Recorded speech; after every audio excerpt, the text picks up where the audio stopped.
রাজনৈতিক স্থিতিশীলতা ছাড়া কোনো দেশের পক্ষেই উন্নতি করা সম্ভব নয় বলে মনে করেন আধুনিক মালয়েশিয়ার রূপকার ও দেশটির সাবেক প্রধানমন্ত্রী মাহাথির মোহাম্মদ। রাজধানীর বঙ্গবন্ধু সম্মেলন কেন্দ্রে university of information technology and সায়েন্সেসের সমাবর্তন পরবর্তী সংবাদ সম্মেলনে তিনি এ মন্তব্য করেন। এ সময় তিনি গণতন্ত্র, দাতা সংস্থা, টেকসই উন্নয়ন, পর্যটন খাত সহ নানা বিষয়ে সাংবাদিকদের প্রশ্নের জবাব দেন। এর আগে সমাবর্তন বক্তৃতায় তিনি বলেন, আল কোরআনের শিক্ষাকে কাজে না লাগাতে পারার কারণেই মুসলিম বিশ্ব পিছিয়ে পড়ছে। আরো জানাচ্ছেন ফজলে রাব্বি। ক্রমাগত পিছিয়ে পড়ছে মুসলিম বিশ্ব, জড়িয়ে পড়ছে যুদ্ধে, লড়ছে একে অন্যের বিরুদ্ধে, আর খুঁজছে হারানো ঐতিহ্য পুনরুদ্ধারের পথ। University of information technology and সায়েন্সেসের দ্বিতীয় সমাবর্তন বক্তা আধুনিক মালয়েশিয়ার রূপকার ও দেশটির সাবেক প্রধানমন্ত্রী ডক্টর মাহাথির বিন মোহাম্মদ মনে করেন, কোরআনের শিক্ষা মুক্তি দিতে পারে মুসলমানদের।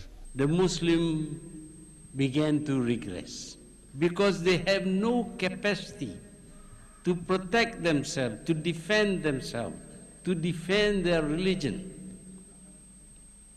And this is because they lack scientific knowledge. Now we know very well that the Quran urges us to prepare for the defense of the Muslim Ummah. অনুষ্ঠানে রাষ্ট্রপতি আব্দুল হামিদ প্রধান অতিথির বক্তব্য রাখেন। এতে শিক্ষামন্ত্রী নুরুল ইসলাম নাহিদ এবং ইউআইটিএস এর ট্রাস্টি বোর্ডের চেয়ারম্যান সুফি মিজানুর রহমান উপস্থিত ছিলেন। পরে সাংবাদিকদের বিভিন্ন প্রশ্নের উত্তর দেন মাহাথির মোহাম্মদ। কিভাবে দেখছেন বাংলাদেশের সাম্প্রতিক হয়ে যাওয়া সংসদ নির্বাচনকে? এর উত্তরে তিনি বলেন, রাজনৈতিক অস্থিতিশীলতা যে কোনো উন্নত দেশকেও পিছিয়ে দিতে পারে। তাই গণতন্ত্রের প্রতি শ্রদ্ধাশীল রাজনৈতিক দলগুলোকে জনগণের মতের প্রতি শ্রদ্ধাশীল থাকতে হবে। Democracy is about respecting the wishes of the people. Of course, you will say that somebody cheated, but when you are in the position to manage the elections, you will also be accused of having cheated.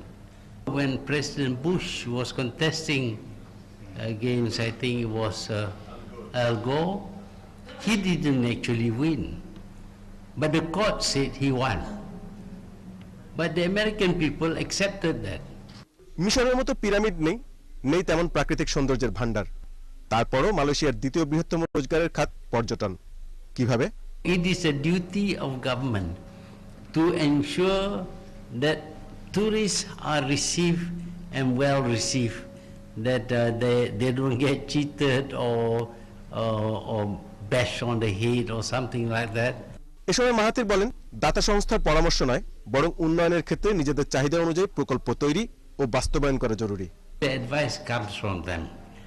We have to think of our own solution, and in the end, of course, we found a solution, and we got out of that particular crisis without having to kowtow to the IMF or the World Bank or any of the great economists of the world.